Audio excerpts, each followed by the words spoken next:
kasisi, magluluto po tayo ng tinolang tahong. Unahin natin isot yung ginger at saka chili. Sunod natin yung bawang. And then, sibuyas.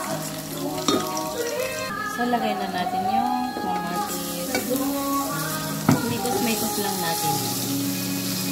So, ilalagay natin yung tahong mga kasisi para maiba naman. Ipa-fried ko muna bago ko lagyan ng tubig.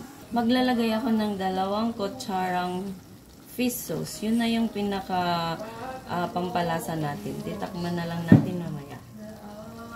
So, lalagyan ko po ng palang at saka sitaw para maiba naman. May gulay ang ating tinulang tahong. So, inimitos-mitos lang natin yan. Since mabilis po maluto ang tahong, maglalagay na ako ng 2 basong tubig. Hintayin natin kumulo. And then, tapos na. Hayaan lang po natin yan. Ganyan. Luto na ang ating tinolang tahong mga kasisi. And papatayin na natin yung apoy.